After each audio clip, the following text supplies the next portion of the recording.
public gatherings is regulated by Sections 3 and 4 of the Public Gatherings Act. Any person, company, or event organizer who wishes to hold a concert should make an application to the Commissioner of Police not less than 7 clear days before the day on which the event is to be held or organized. After notification is given to the Commissioner of Police by an organizer of a public gathering, an assessment of the application is carried out before the organizer is authorized to organize the event. The organizer is further required to provide details on the date, time, duration, exact place, and number of persons expected to attend such event, and whether access to members of the public will be free or against payment. Moreover, depending on the place where such gathering is being held, the organizer is required to produce written authorization from the person or authority owning, occupying, or administrating the premises, and clearance from other relevant authorities. In case the event is a musical concert or any other entertainment activity where songs are to be played or musical instruments to be used, the organizer should produce clearance from the Mauritius Society of Authors. Moreover, conditions are imposed by the Commissioner of Police to comply with the Environment Protection Control of Noise Regulations 2022. For public gatherings, police assistance is provided free of charge, whereas for private events, such assistance is provided against payment of fees at approved rates. The organizer may request for police assistance. Site visits are also carried out on a case-to-case basis, depending on the location of the event. Mr. Speaker, sir, I am further informed that whenever there are potential risks of public disorder or disturbance, a proper risk analysis is carried out by the police. Such analysis includes site visits and intelligence gathering. Depending on the level of risks, the Commissioner of Police may take additional measures, inter alia, the deployment of adequate number of police officers for policing, the temporary closure of roads or traffic diversions, and the use of metal barriers for demarcation, marshalling of persons, and prevention of clashes. In addition, the police may impose specific conditions on the holding of the events to which the organizer is required to strictly comply to, in default of which he may be liable for prosecution. Some of the conditions imposed are, inter alia, as follows: restriction on the duration of the event, control on the level of decibels of loudspeakers or other musical instruments, prohibition for the sale and consumption of alcoholic beverages, and strict access control and limited number of persons to be allowed access thereto. Mr. Speaker, sir, as regards the incident that occurred on Saturday, 21st October 2023 at Citadel Fort, I am informed by the Commissioner of Police that the concert was organized by Attitude Hospitality Management Limited at Citadel Fort in the context of the celebration of the 15th anniversary of Attitude Hotel Group, where some 1,500 persons, including families and also children, were present.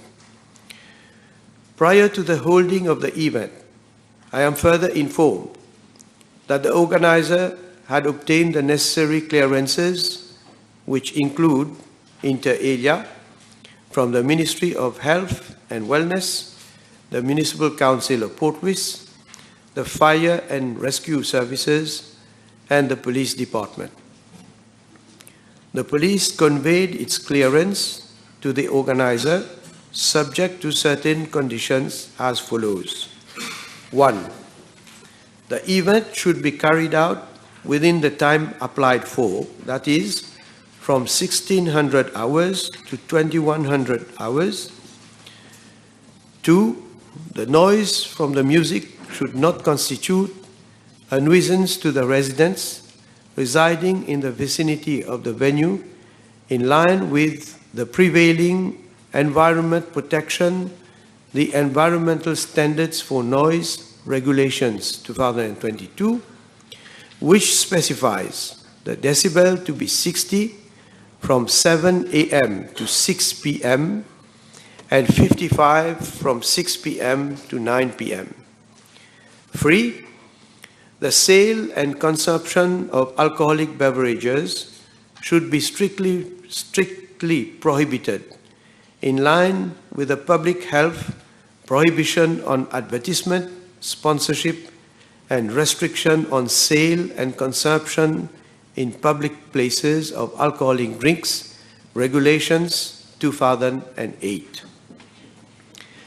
The organizer was also requested to take appropriate measures for ensuring the safety and security of the persons attending the functions, including the provision of ambulance services, fire services, and insurance coverage, amongst others. Thus, the organizer hired the services of private security guards for access control at the venue and the general safety and security of the persons attending the concert, including the artists. Upon the request made by the organizer on Wednesday, 18th of October 2023, the Divisional Commander, Metropolitan North Division, arranged for a team of 18 police officers to perform extra duty on the day of the concert from 1445 hours to 2200 hours, exclusively for facilitating the movements and parking of motor vehicles outside the venue. Mr. Speaker, sir, as the House would recall, subsequent to the incident, I made a statement on Tuesday, 24th of October 2023. According to the information obtained from the police on the incident, a group of persons, some of whom were hooded and armed with offensive weapons, had on the evening of Saturday, 21st October 2023, forced their way inside the Citadel Fort and disrupted the event by threatening the organizers and requesting the spectators to vacate. Some of these individuals climbed on the podium and damaged part of the sound system and some musical instruments. Police officers intervened to prevent the situation from running out of control. Nobody was injured. I am informed by the Commissioner of Police that an investigation was immediately initiated to shed light on the occurrence and the prompt arrest of the perpetrators of the incident. On the same night, 3 suspects were apprehended. So far, a total number of 30 suspects have been arrested in connection with the incident at Citadel Fort. Provisional charges were lodged against them. I am informed that the status of the cases are as follows. Initially, 8 suspects had applied for bail. Hearings were held in 7 cases, and the District Magistrate of Port Louis Court set the motion aside and remanded the suspects to jail. One motion was not heard as the suspect was admitted to Dr. Jitu Hospital. Later on, another 8 suspects applied for bail. The court heard all the 8 bail motions, and during the proceedings, the defense counsel of one suspect made a motion to the district magistrate of Port Viscourt to request the Director of Public Prosecutions to reconsider his stand in this particular case. Despite police objection, the DPP entertained the request and the suspect was granted bail. And subsequently, in the course of the hearings for the remaining 7 applications, as police investigation had reached an advanced stage where the statements of most suspects involved were already recorded and police did not object to their release on bail. Hence, the remaining suspects were released on bail with conditions. The inquiry is proceeding. Mr. Speaker, sir, I am further informed by the Commissioner of Police that in order to avert any recurrence of such incident during the holding of similar events, the police has imposed additional conditions on organizers of public gatherings over and above the normal procedures as follows. Site visits to be carried out by an officer not below the rank of an assistant superintendent of police, and a comprehensive report to be sent with recommendations signed by the divisional commander to be submitted to the Commissioner of Police for approval. Ensure that the exit of the venue is adequate for smooth movement of crowds. Ensure that essential service vehicles easily get access to the venue.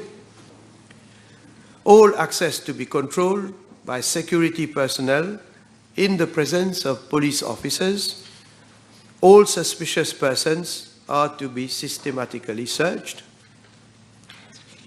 Ensure that the organizers enlist security services which has adequate knowledge for the holding of crowd pulling activities. The private security deployed on that day to work in collaboration with police officers and maintain continuous communication. Whenever required, upon assessment, arrangements to be made for the venue to be placed under CCTV cameras surveillance. Requirement to inform the police on the details of the sequence of events with a view to identifying any issue. Reinforce police presence for ensuring the safety and security of all persons, both inside and outside the venue, and the event can be stopped at any time as may be directed by the police. The police is also considering carrying out cyber patrols on the social media to gather information on any comment from members of the general public with a view to making a risk assessment for the holding of such events.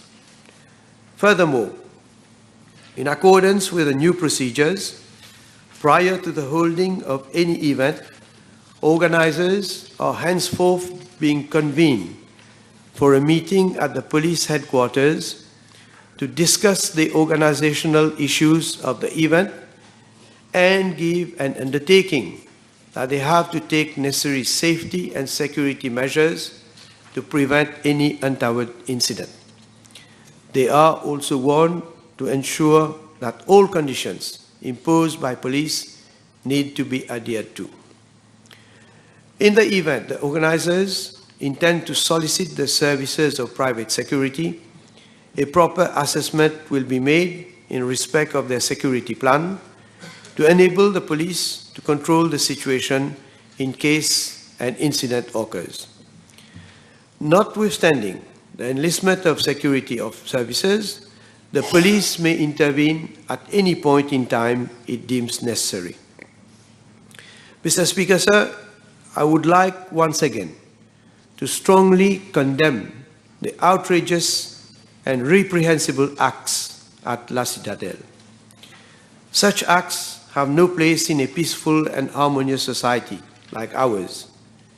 It is indeed a matter of deep regret that, while the government is dedicating itself relentlessly to the consolidation of our national unity, which is our most valuable asset, there are some people who, through their irresponsible and despicable conduct, are bent on disturbing social peace and harmony and bringing the whole country into disrepute.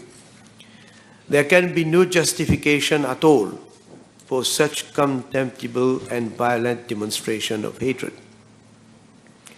As a peace-loving nation, we have always cherished the values of tolerance and mutual respect bequeathed upon us by our forefathers. These values constitute the very foundation on which our nation has been built and nurtured over several decades. Indeed, social peace and stability have been the bedrock of our economic prosperity, and it is our duty to do our utmost to preserve and promote these values. It is reassuring to see how the whole country has promptly, strongly, and unanimously condemned these acts of intimidation and violence. But I am also aware that these irresponsible persons are a few only, and they have acted in their own name.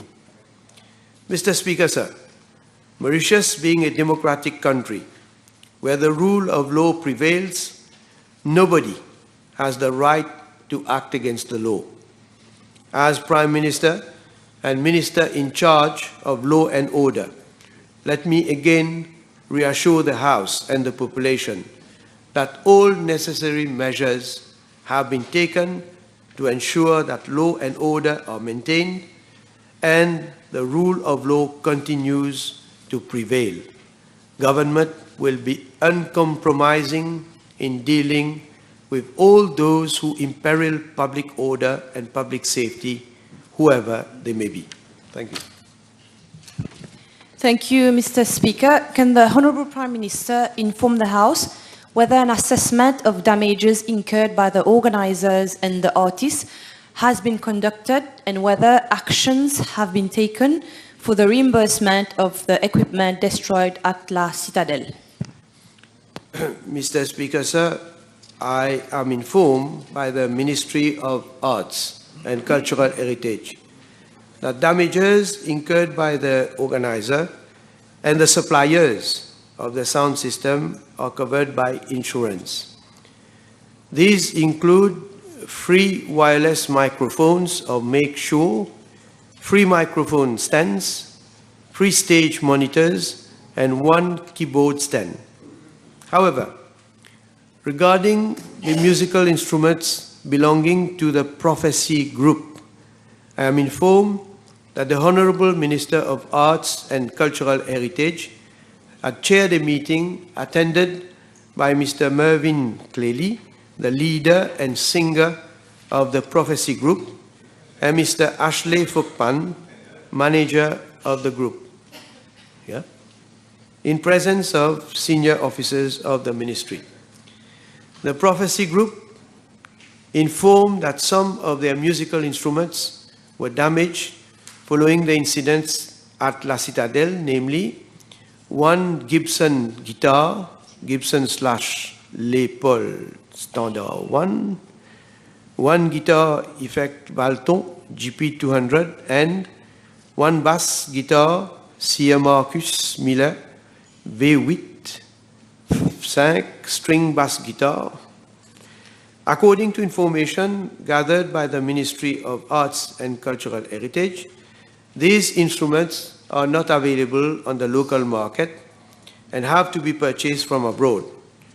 The total cost of purchase, including shipping, would amount to around 235,000 rupees. I am further informed that with a view to providing financial assistance to the Prophecy Group for the purchase and replacement of the damaged musical instruments, the Ministry of Arts and Cultural Heritage has, exceptionally, approved a one-off grant of 235,000 rupees to the Prophecy Group on 16th of November 2023.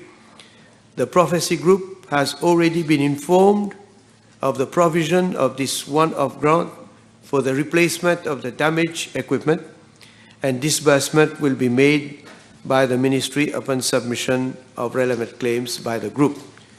Having said so, Mr. Speaker, sir, even though a solution has been found for the replacement of the damaged instruments, I firmly believe that those behind the unacceptable incidents at La Citadelle should be eventually made accountable for the loss incurred by the artists and the organizers. There are certain comments made by the lawyer of one of the suspects arrested in the wake of the incidents at La Citadelle, whereby he claimed that while police acted with severity in the Citadelle case, the suspect in an incident which occurred after a concert held at Trou de Douce on Sunday, 5th November 2023, were, for their part, treated with complacency. May we know from the Honorable Prime Minister what he has to say about this? Well, Mr. Speaker, sir, yeah, you listen, yes? Mr. Speaker, sir, allow me first to inform the House that following the incidents which occurred after a concert at Trou de Douce, the inquiry initiated by police led to the arrest of 6 suspects, out of which 5 have been granted bail, while 1 suspect is due to appear in court today. I also wish to point out that as per the police inquiry, the motives behind the violence which occurred in these 2 cases are completely different. As for the comments made by one lawyer, I'm very much aware, and in fact, they have not only been formulated by, unfortunately he's not here, Honorable Shakil Mohammed, who happens to be the lawyer in question, but another member of the opposition, Honorable Reza Outim, who made similar insinuations in a message posted on his personal Facebook account on the 10th of November 2023, where he stated, and I quote, you have to listen to this one, violence pendant concert à Trou de Douce, finit dans plusieurs blessés, combien arrestations, end of quote. As for Honorable Mohammed, he made a statement on the 15th of November 2023, whereby he stated, and I quote, nous finissons trouver que la haine qui m'a autorité fin montrer après ce qui fin arrivé à Citadelle, les différents avec l'indifférence, presque quand ça fin arrivé à Trou de Douce. Alors, moi fin dire faire très attention. L'honorable Mohamed qui dit faire très attention. Ne pas penser que le dos de la communauté musulmane est large, qu'on peut placer toutes sortes de choses sur le dos de la communauté. Faites très attention. End of quote. Monsieur le Président, c'est parfois effrayant de voir à quel type de pyromane nous avons affaire dans ce pays. Tout est une excuse pour de la récupération politique, quitte à mettre en péril notre harmonie sociale. Les incidents survenus à la Citadelle n'ont à aucun moment donné été attribués à une communauté en particulier. D'ailleurs, j'ai moi-même bien pris le soin de veiller à ce qu'il n'y ait pas d'amalgame entre les actions d'un petit groupe de têtes brûlées et une communauté en particulier. Les premiers à venir semer cette idée insensée et vraiment honteuses auprès de l'opinion publique ne sont nul autre que ces deux membres, pourtant considérés comme étant honorables. Je condamne sans réserve la tentative répugnante à instiller le doute et une mauvaise et fausse perception au sein de notre société pluriculturelle. La population n'est pas dupe. Elle voit clairement dans leur jeu. Elle se rend compte qu'ils ne reculeront devant rien pour détruire ce dont ce pays a de plus cher, son vivre ensemble. Que ces deux membres ne se fassent pas d'illusions. En temps et lieu, cette population vous jugera pour vos actes lâches et ignobles. Thank you.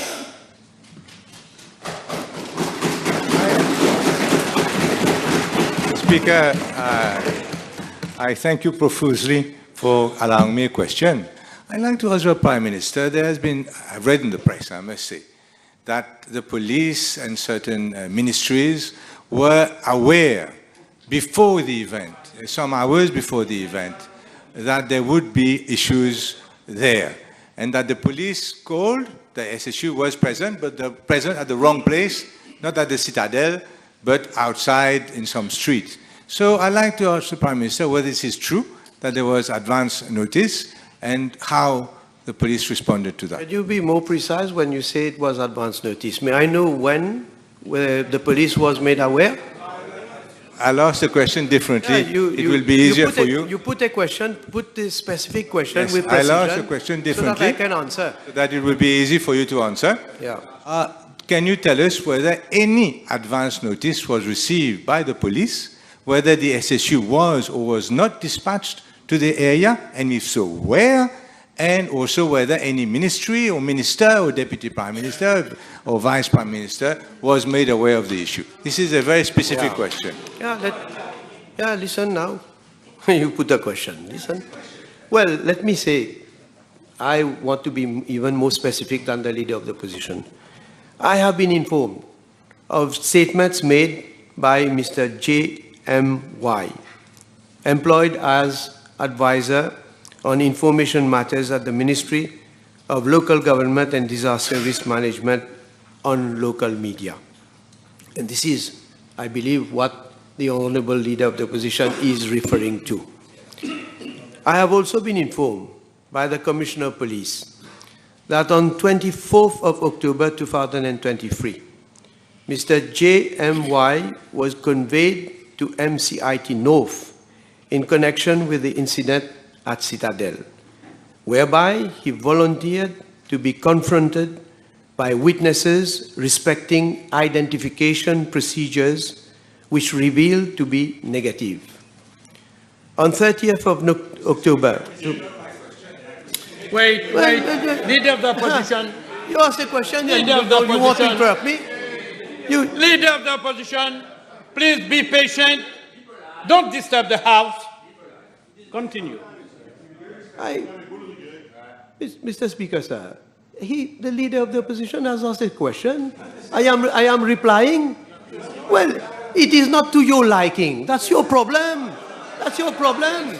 How can because when I say the truth, leader of the opposition, how can you deal like this in the House? You may like the reply, you may not like the reply, but you have to stay quiet. This is his constitutional right to reply. Be polite, yeah. Your member is saying, be polite. Okay, then you have no floor. Prime Minister, continue. No floor. Okay. So let me. I'm stating facts. They are important. They are important. They are important issues, Mr. Speaker, sir. And I try to give as maximum information as I can, because there is an inquiry which is ongoing. So, on 30th of October 2023, he was again interviewed by MCRT officers, whereby a statement was recorded from him. And on 21st of November 2023, he was once more convened and anew interviewed in presence of his barrister-at-law, Mr. Assad Pirou, with regard to his communication to police officers. This is the fact. This is a question you put communication. Yes, given that the police inquiry is still in progress, the House will understand that it would be inappropriate. Shut up, no. Honorable Shut Otim, up, no, toi. Honorable Otim, please Arrête walk out d'intervenir. from the chamber. Walk out from the chamber. The House.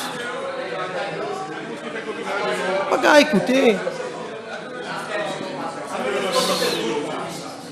So, I was saying, Mr. Speaker, sir, given that police inquiry is still in progress, the House will understand that it would be inappropriate for me to provide such other information which might prejudice the work being undertaken by police. And let me say, with regard to this gentleman also, I have been further informed that Mr. JMY has applied for medical leave for the period of 16th to 29th November 2023 and submitted a medical report recommending same.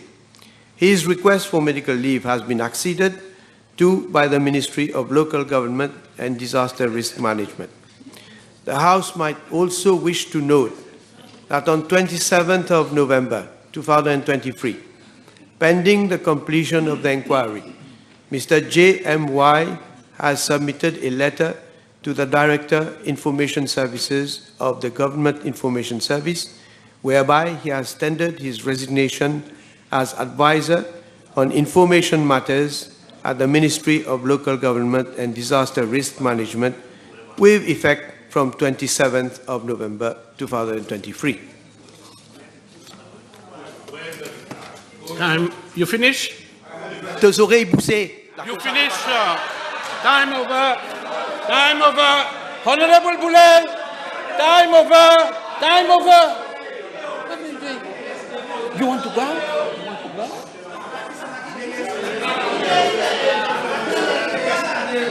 Stay. You have to stay. Don't find a pretext to go out. Stay. I will not fall in the trap of the opposition, shouting at the Speaker and the House so that I ask them, go out. No, this is a trap. I will not fall in your trap, Honorable Boulel. You have to stay until the end of this sitting. You will appreciate. Honorable members, the following questions have been withdrawn. B 1580, B 1582, B 1583, B 1585, B 1587, B 1579. Question to other ministers. Honorable Lobin. Yes. B 1589, Order. please. Order. Honorable Juman. Honorable Juman. Honorable Juman, I am on my feet. You're not in a bazaar. You are not, yes, I'm talking to you. You're not in a bazaar. I am on my feet and you have to respect the chair. Apologize to the House. Say it, I apologize to the House. You said it? You don't apologize? You apologize. Okay. Okay, Honorable Juman, apologize to the House. Don't do that next time. You should always think you are in Parliament. This is a temple of democracy. We're in a parliamentary democracy. You can't fight. You have to respect.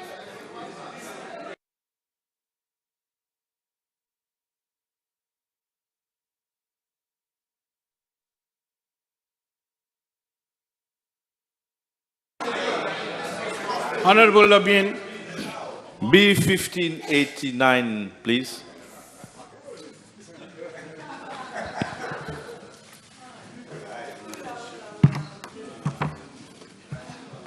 Mr. Speaker, sir, in regard to Part A, I am informed by the New Social Living Development Limited, NSLD, that 400 social housing units earmarked for inhabitants of constituency number 15 La Caverne in Phoenix are being constructed on 2 sites, both located at Hermitage, Phoenix. With regard to Part B, the contractor for both sites is RB and RB Construction Limited. The contractor, I am told, employs its own consultants and project manager. Moreover, to ensure the proper monitoring of construction works, the NSLD has a project manager from its own staff. As for Part C, green space and parks are indeed provided for on each site as per the respective configuration and availability of land on each site. Details are not available at this stage as the design for on-site infrastructure, more especially relating to common areas, is subject to review. Mr. Speaker, may I ask the Honourable Deputy Prime Minister whether prior consultation were held by the NSLD with the inhabitants of Hermitage with regards to this project that will change the demography of this particular region? I am not aware, sir. Can you at a later stage come with a statement? Because the inhabitants of Hermitage are very worried as to the state of this construction with regards to the river. They call it River Douce, and construction will be undergoing on both banks of this river. Can the Honourable Deputy Prime Minister check and come to the House with a statement from the NSLD whether all the prerequisite requirements, legal requirements with regards to setbacks with this river is being observed prior to construction of this project? I must say, Mr. Speaker, I have never received any representations from any inhabitants of Hermitage Phoenix. Neither have I received any representations from my very good friend, the Honourable Gentleman, prior to this parliamentary question. Nonetheless, I can assure him that government, through the NSLD, does not embark upon any construction of social housing infrastructure, or any infrastructure for that matter, without appropriate clearance from all relevant authorities, including the Ministry of Environment, the local authorities, the Ministry of National Infrastructure, and I am quite certain that all appropriate precautions would have been taken. But if the Honourable Gentleman would wish me to make a more comprehensive statement, I shall gladly do so. Honourable Member, the table has been advised that PQB 1594 will be replied by Honourable Vice Prime Minister, Minister of Local Government and Disaster Risk Management. PQB 1620 will be replied by Dr. the Honourable Minister of Finance, Economic Planning and Development. PQ 825 has been transferred to the Honourable Minister of Land Transport and Light Rail. PQB 1599 has been withdrawn. So I call Honourable Mohammed. B 1590.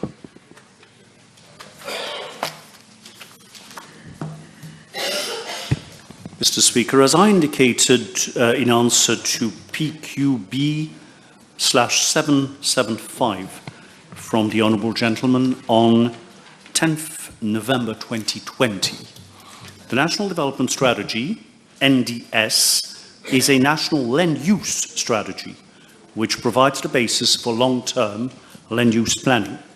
I'm informed that the first land use plan, entitled the National Physical Development Plan, was published in 1994. This plan was revisited and published as the National Development Strategy in 2003. And it was actually adopted in 2005, further to the coming into operation of the Planning and Development Act 2004. I am now informed that on 7th June 2019, a team of consultants was tasked with the review of the NDS, the one published in 2003.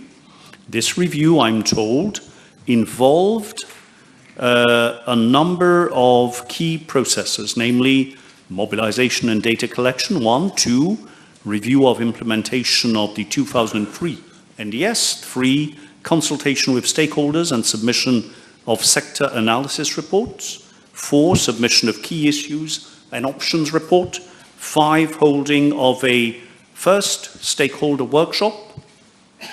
6, drafting of the NDS. 7, holding of a second stakeholder workshop. 8, finalization of the national development strategy. And 9, drafting of an action plan or program for implementation. According to information provided to me, the consultations with relevant stakeholders, including ministries, government agencies, local authorities, private sector companies, and NGOs, started in October 2019. However, these consultations were severely hampered by the restrictions linked to the outbreak of the COVID-19 pandemic. I now understand that a draft report was eventually submitted to my ministry at the end of last year. Now, in the intervening period, as the Honourable Gentleman might be aware, the Land Drainage Authority had produced its Land Drainage Master Plan. Now, in order to have a coherent approach to land use planning, and keeping in mind the dangerous consequences that climate change has wrought to the planet and to Mauritius, with the risk of flash floods, as we're witnessing on a all too regular basis, it was decided that the recommendations of the Land Drainage Master Plan needed to be incorporated in the National Land Development Strategy, the NDS. And this process is ongoing in the sense that consultations are ongoing between the Land Drainage Authority and my ministry. Thank you.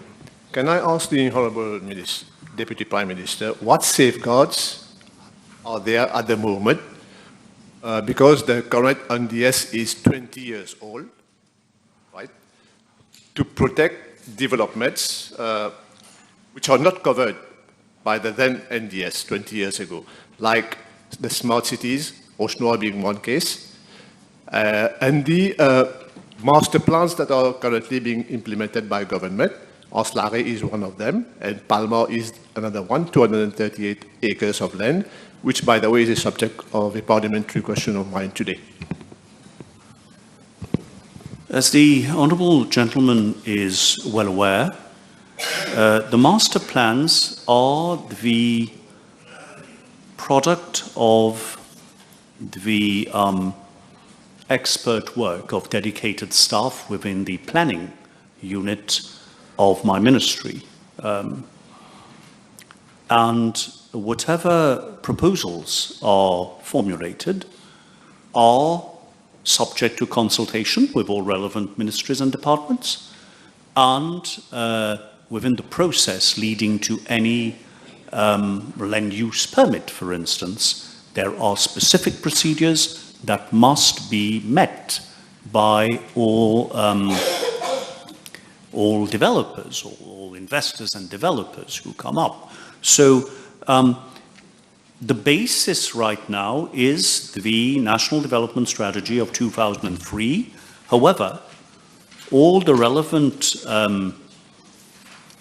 institutions involved in the process before the approval of any plan or specific project are well aware of developments that have occurred and new policies that have been adopted in the intervening period.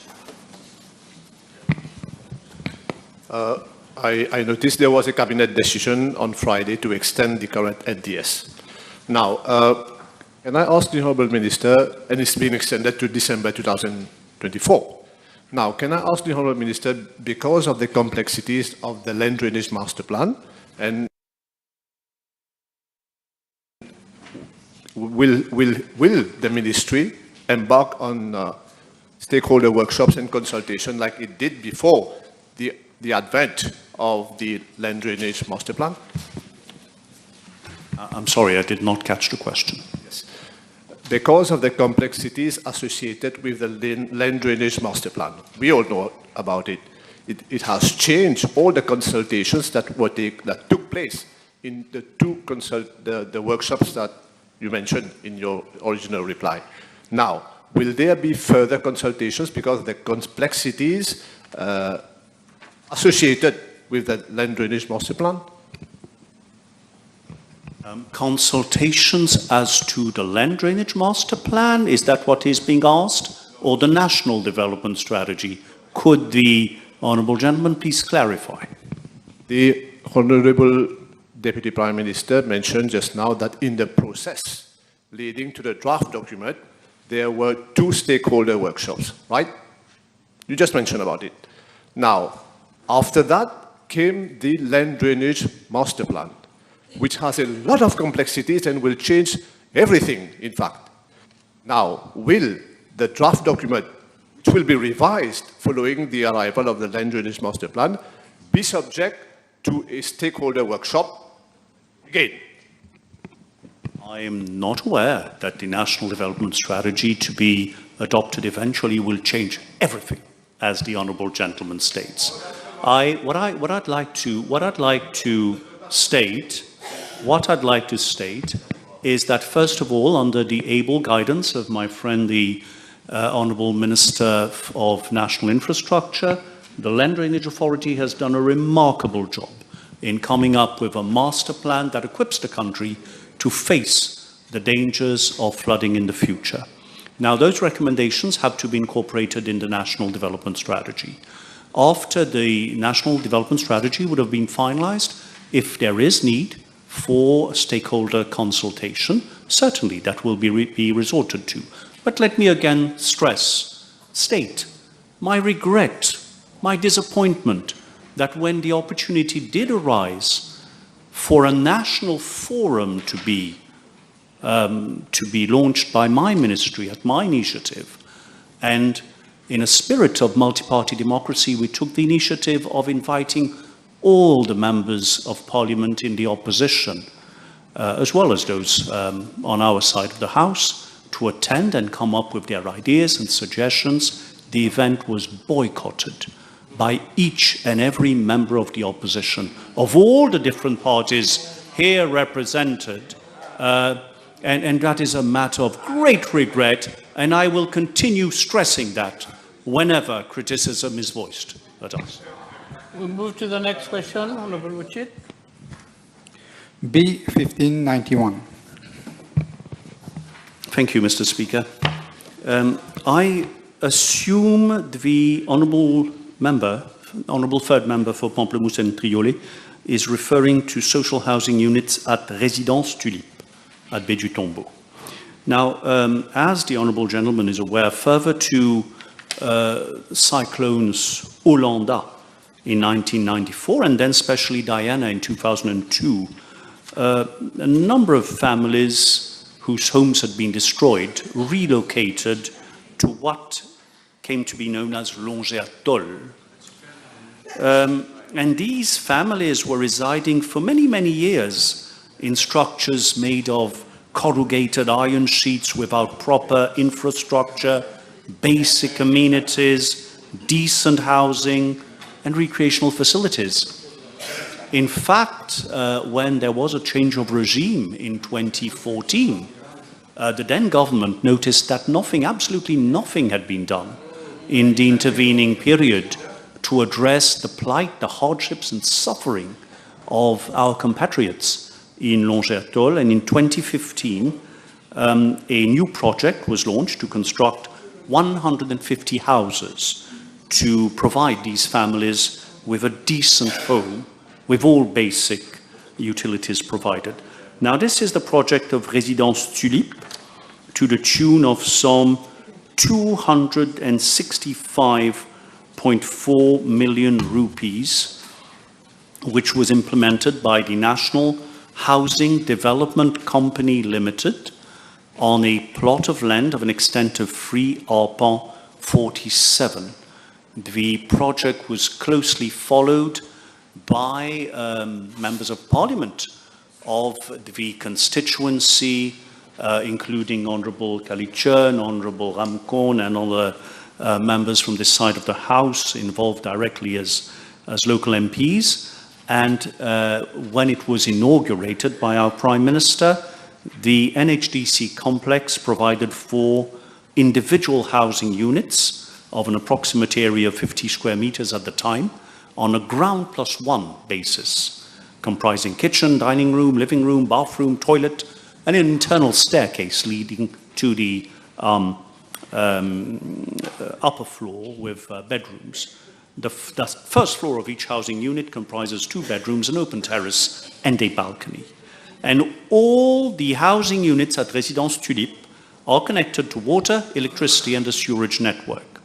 Now, I'm informed by the NHDC that central waste bins that the honourable gentleman is referring to are provided in housing units with a high-rise configuration, where there are apartments and flats with no direct connection to the land, to the ground outside. So they have no plot of their own on the ground where they can have their own individual dustbin or bin.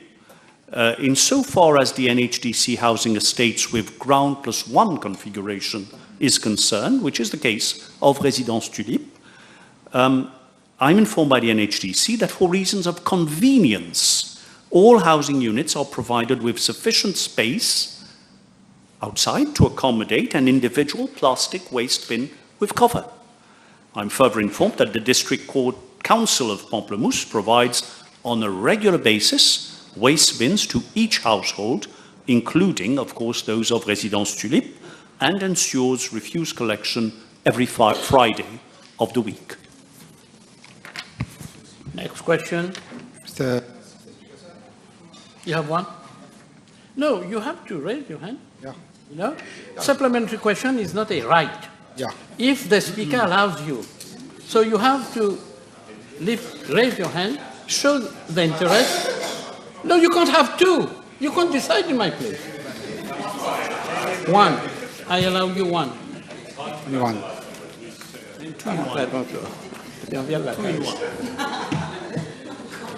Thank you, Mr. Speaker, sir. Thank you. Can the Deputy Prime Minister outline any interim measures being considered to manage the waste disposal effectively on the adjacent of the parking existing over there? Because these people, these residents, they put their waste to the adjacent NSDC main waste bin. So for the time being, if a main for the residents of Tulipe can be made available, there is a space over there. As I just explained, this is not the policy of the National Housing Development Corporation. If there are individual ground floor units, as is the case at Résidence Tulipe, it has always been considered that for the convenience of individual families, rather than having to carry their waste to a common bin placed somewhere on the premises, it would be simpler and more convenient to that family and to all the families that they be provided for with an individual bin, which is the case, which the District Council does, and for regular waste collection to be undertaken. Now, in fact, the Honourable Gentleman might know that as regards Résidence Tulipe, again, I have received no complaints so far concerning this matter, and on the contrary, on some housing estates where there are common waste bins, I have received numerous complaints that unfortunately that common waste bin does lead to problems of overflowing, of rodents, and in periods of high rainfall, that all sorts of nuisances can be caused by such common waste bins. But if the Honourable Gentleman has a specific representation concerning Résidence Tulipe, I would invite him to write to me, and I shall certainly take the matter up first and foremost with Honourable Kalichern and Honourable Ramkorn, the local MPs, and also the relevant local authority to see that whether that might be envisaged by the NHDC. Honourable members, I suspend the sitting for 1 hour and a half.